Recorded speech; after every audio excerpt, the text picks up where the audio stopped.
Dialogando con el padre Raúl Sánchez. Vamos a analizar entonces el Evangelio para conocer la buena noticia del reino. Somos evangelizadores, tenemos que anunciar la buena noticia. Tenemos que anunciar esa palabra que viene de parte de Dios. Cuando yo hablo así, entonces parece ser que voy a decir unas cosas muy bonitas, muy agradables, hasta me presento muy bien, con mucho decoro, con mucha decencia, como con un impulso a la esperanza. Pero resulta que hay muchas palabras en el Evangelio que analizadas en contexto, pues la buena noticia consiste en que el Señor perdona nuestros pecados. La buena noticia es que el Señor nos tiene una morada preparada, lista, que se está preparando en el reino de los cielos. La buena noticia es que existe una vida con Cristo Jesús después de nuestra muerte. La buena noticia es que Cristo nos manda a evangelizar, ¿no?, a todas las naciones lo que su Padre Dios le mandó a enseñar, a predicar. La buena noticia es que el Señor nos perdona 70 veces 7, es decir, todas las veces, siempre y cuando nosotros le pidamos perdón. Esa es una buena noticia. Pero también la buena noticia es dichosos los perseguidos por causa del reino de los cielos. Dichosos los que tienen hambre y sed de justicia. Dichosos los de puro corazón. La buena noticia también es el que no prefiere a Dios sobre todas las cosas, pues no va a ser discípulo del Señor. La buena noticia también encarna que el que quiera seguirme, pues tiene que tomar su cruz e ir en pos de mí. La buena noticia es que también si no respondemos a los proyectos de Jesús, a la invitación que Cristo nos hace, pues podemos perder nuestra vida, porque Jesucristo es la luz del mundo. La buena noticia es que ustedes son sal y luz de la tierra, son sal y luz del mundo. Pero si la sal se vuelve sosa, es decir, que si usted nota, el Evangelio de nuestro Señor Jesucristo es una buena noticia, pero también es compromiso. Es algo que nos invita el Señor a vivir, pero también hay unas exigencias. Esa es la verdadera predicación, es el verdadero Evangelio. Ahí está. Cuando usted entra a los Hechos de los Apóstoles, usted observa cómo Pablo, Bernabé, Pedro, Juan fueron azotados, encarcelados, golpeados, llevados ante las autoridades judías, fueron puestos en entredicho, la gente los insultaba, etcétera, etcétera. Dentro de esa buena noticia, ellos hacían milagros, prodigios, bautizaban, enseñaban. Pero si usted se da cuenta que la buena noticia que nos quieren lanzar hoy es todas las bondades que vienen de Dios Padre, sin ningún tipo de exigencia ni de invitación a cambio y conversión de Dios Padre para nosotros. ¿Y por qué digo de Dios Padre? Porque ese Dios Padre, sabemos que dice eso porque Jesucristo dice y hace lo que Dios Padre le manda a decir y hacer. Entonces, dentro de estas realidades que estoy yo explicando, pues incomoda mucho en el día de hoy. ¿Cuánto me gustaría predicar ese evangelio descafeinado que se predica casi en todas las misas?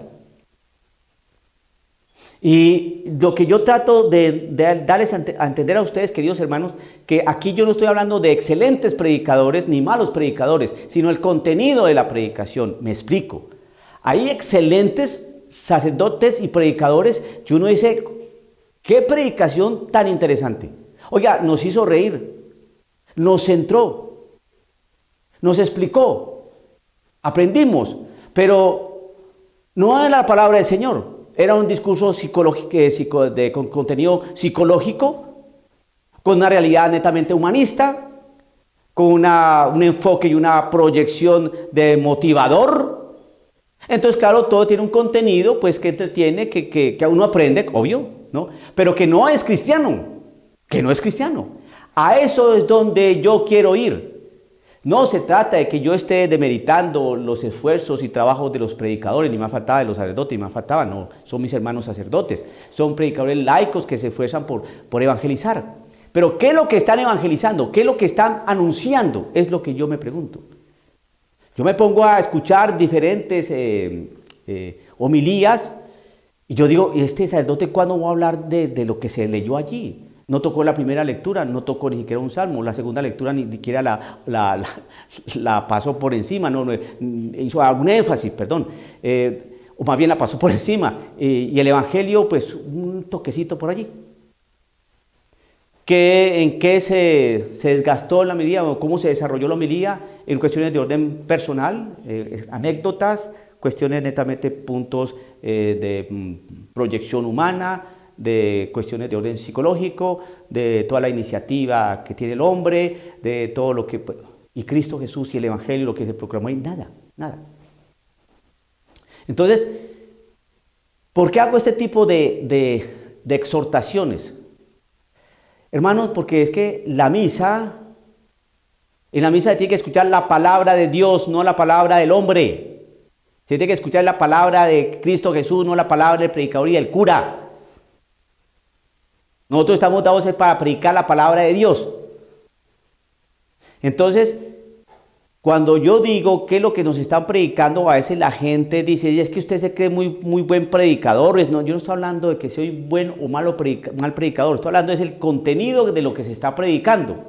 A eso es que me refiero.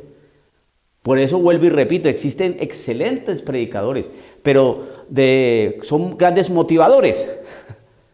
Y se presentan, y aleluya hermano, y Cristo vive, y ¿quién dice amén? Y todo el mundo va amén. Pues sí, hermanos, entonces, como vemos, aquí la responsabilidad con nuestro entorno tiene que ser una responsabilidad que nos invite a mirar al hermano con mucha atención.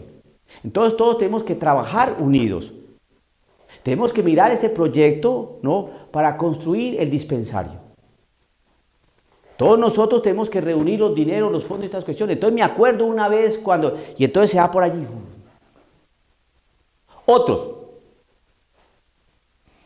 pues sabemos que estamos en una realidad bastante compleja en la iglesia. Y tenemos que fijarnos en los rostros. Por ejemplo, miremos el rostro indígena. Por eso la iglesia debe tener un rostro indígena. Entonces uno se pregunta, ¿y eso dónde está en el Evangelio? El Evangelio más bien nos dice que en Cristo Jesús ya no hay diferencia. No tenemos que mirar ningún rostro indígena, porque si miramos un rostro indígena, o que la iglesia debe tener un rostro indígena, entonces quiere decir y los que tienen rostro asiático, o los que tienen rostro negro, o los que tienen rostro europeo, entonces ¿ellos qué? O los que son mulatos, entonces ¿qué pasa con ellos? La iglesia no tiene que tener un rostro indígena. La iglesia debe buscar y mirar el rostro de Cristo. Eso sí es evangelio. El divino rostro. Fue masacrado, lacerado, que hasta perdió su figura de hombre. Eso es lo que tiene que predicar. Eso está ahí en la Sagrada Escritura. Entonces, que ustedes no lo envuelvan con discursos humanistas. Humanistas es que el hombre está de primero y todo se trabaja para el hombre y desde el hombre. El pobre, parado, el afligido. Que Jesucristo vino por todos, porque existen poderosos, ricos, acaudalados, que están más podridos de su alma que aquel pobre.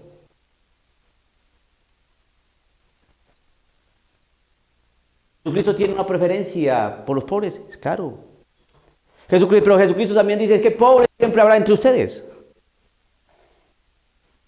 Yo lo que quiero es que ustedes se salven y lleguen al conocimiento de la verdad, pobres, ricos, blancos, negros, bonitos, feos.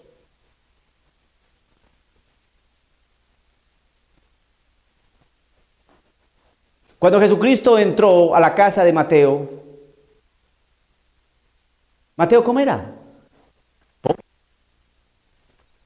Mateo era acaudalado, era un hombre rico, era recaudador de impuestos. Por eso esa predicación engañosa de la teología de la liberación, la teología del pueblo, patrañas, envoltura marxista al Evangelio. Jesucristo que viene por los pobres, cuida a los pobres y atento a los pobres. Él se hizo pobre para estar con los pobres.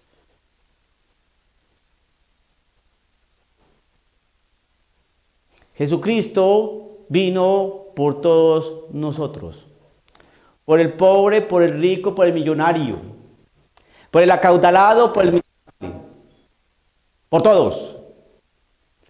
No enredemos el Evangelio, no le hagamos decir al Evangelio cosas que no dice. ¿Por qué estoy diciendo todo eso? Eso es marco introductorio a lo siguiente. Usted bien sabe, creo que sí, que en Alemania se está trabajando algo que se llama, en términos muy de ellos, el camino sinodal, es decir, un sínodo. La reunión de los obispos con algunos laicos importantes que tratan de hacer como un análisis, una encuesta de las realidades más urgentes de la iglesia alemana. Todo sínodo es eso, es como una consulta, ¿no?, que hacen los obispos en sus diócesis con la gente para tratar temas de orden pastoral, de orden de evangelización. Cómo llevar a efecto el evangelio a diferentes sectores, diferentes ambientes de una realidad cultural de determinados diócesis, determinados pueblos. Se hizo hace poco una en el Amazonas. Ahorita se está haciendo otro sínodo en Alemania.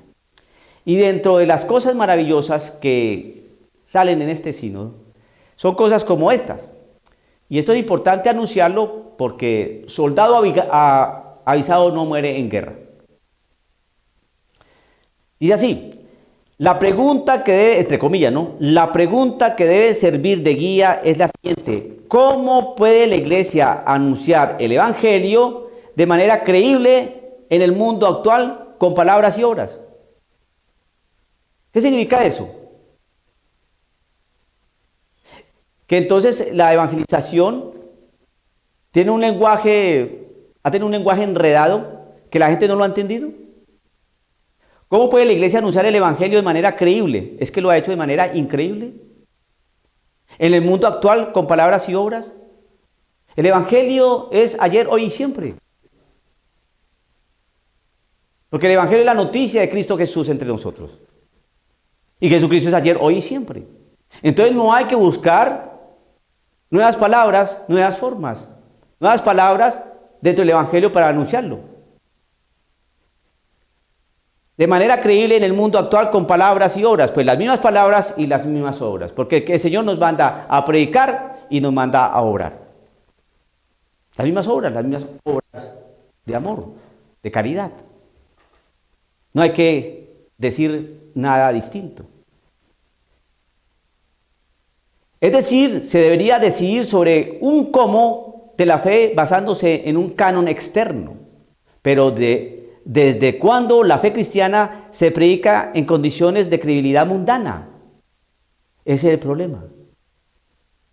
El evangelio nunca se ha predicado con criterios mundanos del mundo.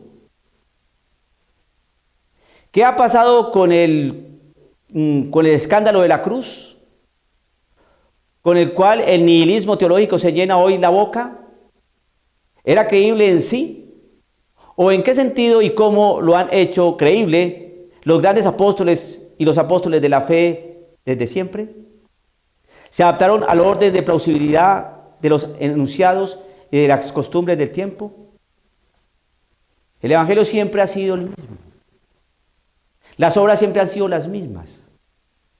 Pero en el sínodo o en el camino sinodal de Alemania, lo que tratan es de predicar otro evangelio, de obrar de otra manera, de cambiar criterios morales, porque parece ser, según esto, que el evangelio no se ha anunciado de manera creíble. Y entonces hay que buscar una manera creíble, que la gente lo crea. Y entonces, ¿qué significa eso? Pues para hacerlo creíble, ya que ha sido increíble, pues quitemos a Cristo Jesús.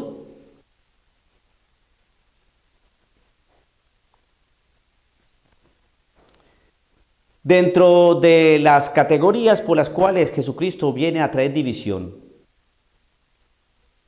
y viene a traer espada, es por lo siguiente. Esto lo leí yo ayer, si no estoy mal, en un video. Lo trae un artículo de Aleteya que dice así: la manera de hablar de Jesús, el divino maestro, es difícil muchas veces elevada, hecho que algunos entienden y otros no. Unos acogen y otros no. Y claro, que su mensaje tenía que ser difícil, pues él no enseñaba cosas de este mundo, enseñaba cosas sobrenaturales. Se encarnó para revelarnos verdades sublimes que la inteligencia humana por sí sola no lo lograría entender y que el lenguaje humano nunca podrá expresar. Así se lo dice a Jesús a Nicodemo: en verdad te digo, nosotros hablamos de lo que sabemos y damos testimonio de lo que hemos visto. Si al deciros cosas de la tierra no creéis, ¿cómo vas a creer si os digo las cosas del cielo? Es decir, que la predicación tiene que seguirse haciendo como se ha venido haciendo. Pero lo que pasa es que tratan de humanizar todo, de que todo se vuelva como inmanente, y por un tiempo como si nosotros no fuéramos trascendentes y no nos fuéramos a morir. Ese es el problema de hoy en día. Por eso se trata de quitarle lo sublime, lo celestial, lo trascendente, lo glorioso, lo de gracia, lo de la fe, lo espiritual, a Cristo Jesús y a su evangelio, para aterrizar todo aquí. Son planteamientos netamente marxistas, humanistas, no cristianos. Ese es el problema. Por eso la predicación hay que aterrizarla sin quitarle su trascendencia. ¿Aterrizarla en qué sentido? Que hay que mostrarle esta realidad trascendente a la gente de acá. Pero no quiere decir que yo, para que la gente de acá entienda, le quito lo trascendente, para que la gente lo entienda. No. Tengo que aterrizarlo porque estamos hablando a personas humanas. Pero tenemos que hablar de cielo, tenemos que hablar de infierno, tenemos que hablar de purgatorio, tenemos que hablar de vida eterna, de condenación eterna. Tenemos que hablar de eso, de cielo, de gracia, de fe, de milagros, eso. Pero no, todo se ha vuelto aquí demasiado plano, terreno. Eso es marxismo, humanismo.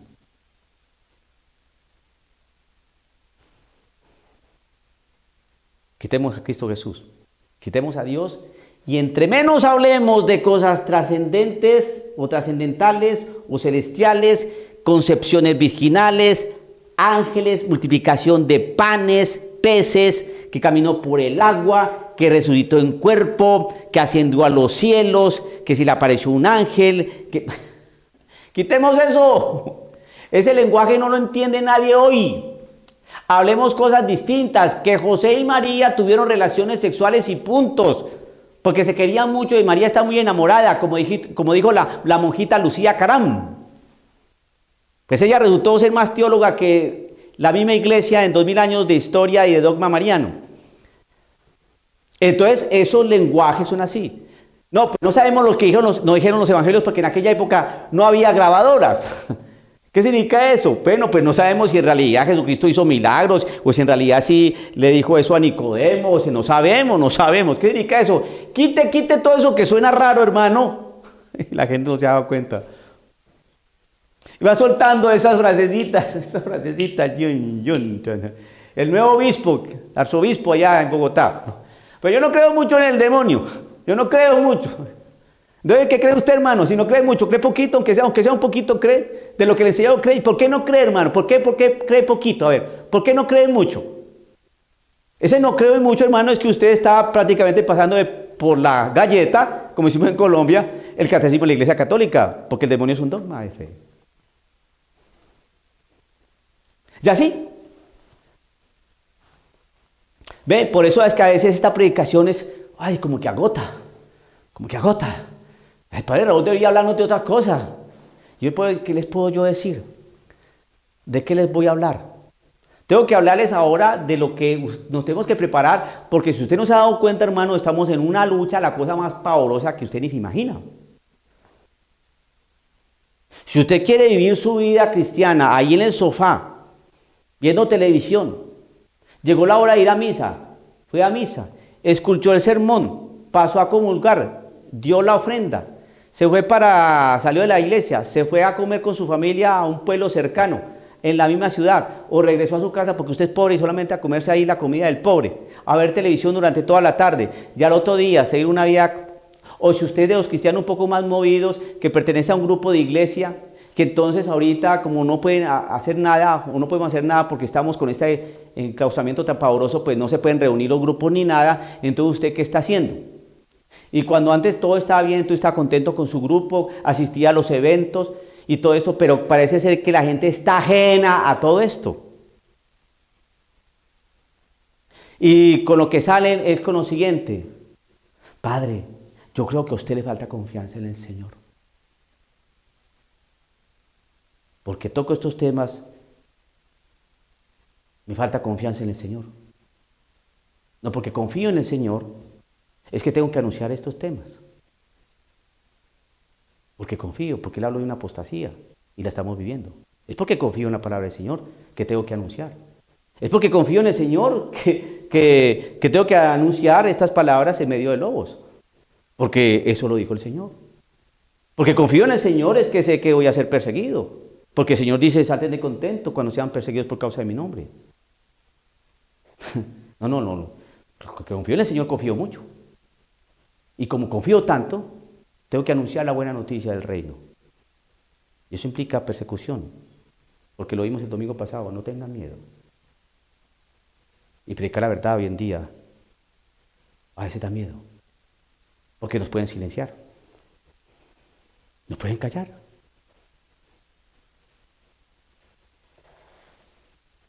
Dialogando con el padre Raúl Sánchez.